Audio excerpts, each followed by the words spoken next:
Hey guys, this is another podcast with FitMind. Today we have Tyson Burton, who currently plays for the Altona Gators. Tyson, how long have you been playing basketball for? I've been playing since I was 5, so that's like 16 years. Yeah. Have you played any other sports? Has any other sports interested you? Yeah, I used to play AFL footy a lot, and then I got hurt, so I stopped playing. Yeah. So tell us a little bit about who you are. Who's Tyson Burton outside of what he does? 21, born in Australia. Always played basketball and footy, full on, and yeah, pretty quiet. Yeah. How do you keep your head in the game when you come across an obstacle or a challenge? So if things aren't going your way, missed shot, losing, things like that. I usually just take everything sort of head on and just give it my best, and whatever happens, happens. Yeah. So in terms of mentality, how do you get prepared mentally before a game? Is there any superstitions? Is there anything? I just try to keep myself busy for the whole day, so I don't think about the actual game and overthink it, stress myself out. Yeah.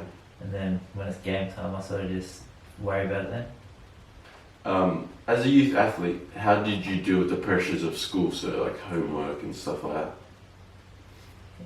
I always found homework fairly easy to do because I got most of my work done at school, and my school never really gave us too much homework. Yeah. So What school was that? Point Cook Senior. Okay.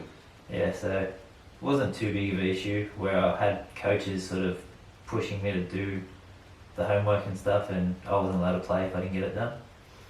Fair enough, isn't it? Yeah. What strategies do you have when you're about to play in a game? Like what drives your confidence before a game? Like what lifts yourself?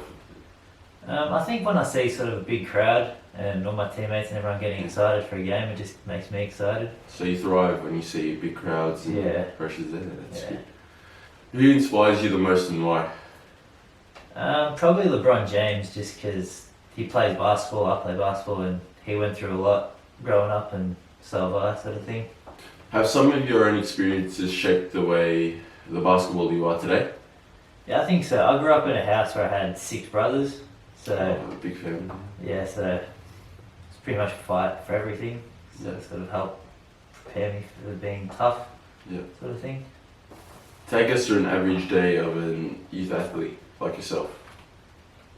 Well, the guys on my team, everyone's different because we have some guys that go to school and other guys who work. And Yeah. for me, I usually work between 8 and 12 hours, Monday through Friday. Go home, have something to eat, go to training, Yeah. come home, go to sleep, Yeah. and Simple. start again. What are some of the struggles that you have faced as a basketballer? Well, I'm 6'3", which is pretty short for a centre Yeah. in basketball, and I'm not very athletic, so I think that sort of puts me at a bit of disadvantage. Yeah. And then I broke my neck, so there's a lot of sort of physical issues I have, but I just sort of got to change how I play Yeah. based on the injury. How did that injury affect your mental health throughout? When I first did it, I was pretty determined, sort of, because I was trying to play college basketball. So when I first did it, I was not worried at all, sort of thing. But then as I sort of got older and I didn't get to play college basketball, I sort of started to get down on myself a lot, and it made me angry. But then, like, I could have been in a wheelchair, so I'm lucky. It's amazing to see how much you've accomplished since your accident. Can you tell us how you've overcome your injury and be valued as one of the most dominant players in your league? Well, my brother, he's a personal trainer, so he helped me with all the physical stuff a lot for every day, and he was pushing me to do the right thing. And then just to accept the fact that my life was changed after my accident, I just had to do what I can and stop worrying what was wrong with me. How were you feeling, like in the time where you were going through rehab and when you were coming back into playing basketball? The rehab was frustrating because it took about 12 to 18 months, so it felt like it was going forever. And then after a while, I stopped worrying about coming back, and I was just worrying about getting myself feeling better. Yeah. And then after that, it went pretty quickly, and I was playing basketball again. Did you have a support service, or was there anyone anyone or anywhere that helped you, psychologists or even your own family?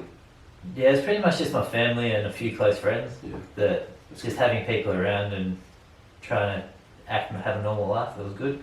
Doctors said that you were going to be paralysed and not be able to walk, but since that injury, you've come back massively. How has that steadied your confidence? How much confidence do you have after that experience?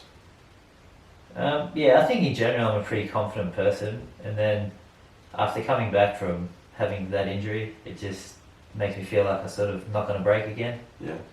Yeah. That's an amazing achievement, by the way. Just like stuff like camera, that's amazing.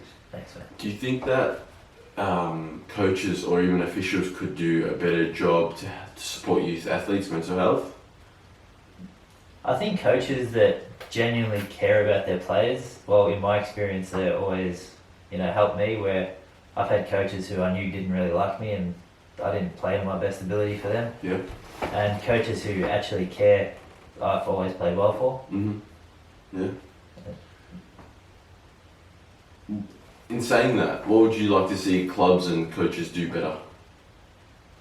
I think coaches play favourites a lot, Yeah. and it sort of like changes how the team views them and their teammates and stuff like that. Yeah.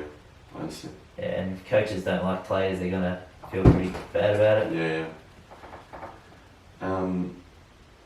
What gives you the most enjoyment, and what do you look forward to when every time you step on that basketball field? Just playing, I just play for fun now, and that's what I love doing. Yeah. And I know that it's not going to be there forever, so I just try to take the most advantage of it while I can. Yeah, it's a really good mindset to have.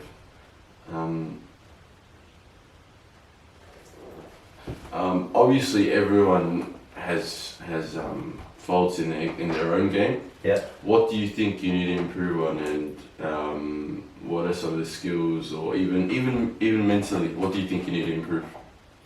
For me, I think it's more my temper with referees and stuff like that. Because Same. sometimes I get myself a bit worked up and takes me out of my game. Yeah. But the coaches I have this year, they're really good at helping me with that. What advice would you give to younger players out there, like kids that are aspiring to go to the very top? I think you just have to set yourself a goal and work as hard as you can to achieve that goal, and just don't give up when something gets in your way. Good answer. Do you think you are where you are today because of hard work or luck? I'd say hard work, but there's also a bit of luck as well. That comes with it. Yeah, it's hard work because I know I worked hard every day for a long time, and luck obviously because I broke my neck and can still play. What do you think of a fit mind? What's your general intake of what we're doing and stuff like that? Well, fit mind's awesome just because mental health's such a big thing now, and it's affecting a lot of people, especially athletes. Mhm. And raising awareness for it's only going to help in the future. Thank you, Tyson, for being on this podcast. Next week we'll have another episode. Stay tuned. All good. That's very good.